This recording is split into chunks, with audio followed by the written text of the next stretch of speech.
Leonard Bilsiter was one of those people who find themselves a bit less interesting and attractive than they would like. To compensate for this, he claimed for himself all sorts of skills and abilities and knowledge that he did not in fact possess. His friends understood this about him and more or less accepted it, although they did find it rather tedious and annoying. One day, Leonard was invited by a friend to go on a railway journey into Siberia, where his friend wanted to investigate a mining concern with a view toward investing in it. On the way back, there was a railway strike, and Leonard and his friend were stuck for a few days in a small village on the eastern slopes of the Ural Mountains. While in this state of suspended locomotion, Leonard made the acquaintance of an anthropologist who was there studying the religious practices of the local indigenous people. This anthropologist offered to teach Leonard some of the magical spells and incantations that he'd been learning, and Leonard gladly accepted, but it was no good. They were in a language that Leonard could not even begin to pronounce, and by the time the train headed west again, almost everything he'd tried to learn had slipped hopelessly out of his poor brain. When he got back to England, Leonard was invited to go to a weekend party at the country estate of the Colonel and Mrs. Mary Hampton. There would be lawn games during the day, followed by dinner and bridge in the evening.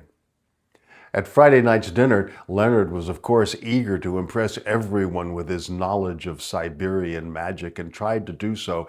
Most people just smirked and rolled their eyes. But Mrs. Mary Hampton decided to have a bit of fun with Leonard, and she said to him, "Oh, Mr. Bilsiter, won't you please turn me into a wolf?" "Why, Mary," said Colonel Hampton, "I never knew you had any such cravings in that direction." "Yes, Leonard, please do turn me into a wolf, only make it a she-wolf. It should be terribly jarring to change one's sex and one's species all at one go. And not tonight, of course. We've only ate for bridge tonight. Tomorrow there will be more people here, and you must, I insist, turn me into a wolf." "Well, Mary, I don't believe it's safe to joke about these powerful forces. These are not trifles to be used as parlor games," said Leonard. But it made no difference. Everyone had moved on and was ignoring him at that point. But after dinner, and after this exchange had taken place, Clovis Sangrail approached Lord Prabham. Lord Prabham was known to have a large menagerie of animals at his own nearby country estate. And Clovis Sangrail said to him, "Lord Prabham, by any chance at your menagerie have you a wolf that's tame enough to be brought into company such as this?" Let me think. A wolf tame enough to be... Well, yes, I do believe I do, Clovis. Her name is Louisa. I've raised her from a pup. She'd be no more dangerous here than would be a lapdog." "Well, very well then, Lord Prabham. Let me see if I can interest you in a prank that Mary Hampton and I are designing to be played on the insufferable Leonard Bilsiter." And the longer they discussed this prank, the wider and bigger their grins grew. The next night, Saturday night, as dinner was winding down, Mrs. Hampton again approached Leonard and said loudly enough for everyone to hear, "So, Mr. Bilsiter, it's Saturday night. I insist that you turn me into a wolf."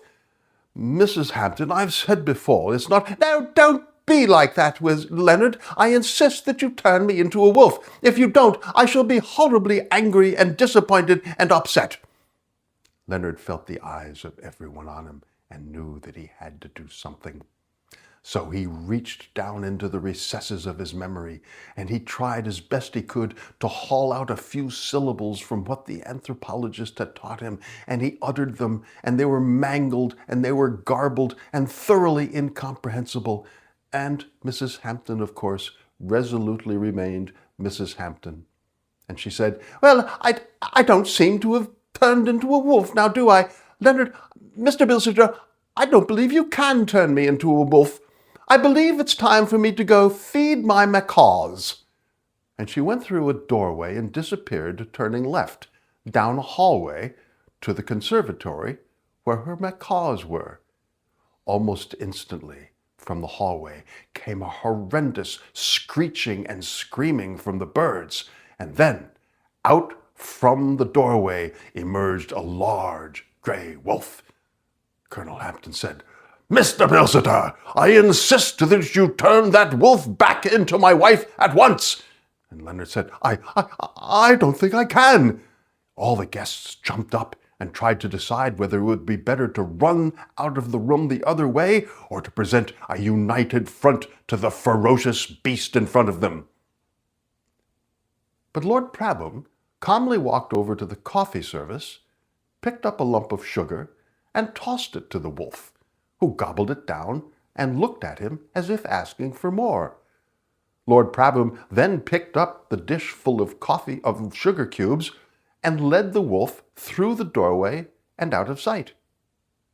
A moment later, out of the doorway emerged a staggering, disoriented, and confused Mrs. Hampton. She threw her hand theatrically to her head and said, "Oh, my dear, what has happened to me? What has happened to me? I've been mesmerized. Yes, I've been mesmerized. That's what's happened. The last thing I remember was eating a lump of sugar. Oh, I do so hate being mesmerized, and my doctor has forbidden me to touch sugar." At that point, Mary Hampton, Clovis Sangrail, and Lord Prabham could contain themselves no longer and burst out in uproarious laughter, and then explained the entire prank to the assembled guests. And soon everyone was laughing and laughing and laughing, except, of course, for poor Leonard Bilsiter, who stood there in the most complete humiliation. As everyone was filing out of the room for bridge, Leonard found himself face to face with Mrs. Hampton. And as he looked at her, he thought he saw in her eyes a strange yellowish tint begin to emerge. And as she passed by his shoulder on the way out of the room, he thought he heard coming from her something that sounded like a snarl, and then deepened unmistakably into what was the beginnings of a growl. And for all the careful planning by the Colonel and Mrs. Hampton that evening, no one was able to play bridge at their country estate that night.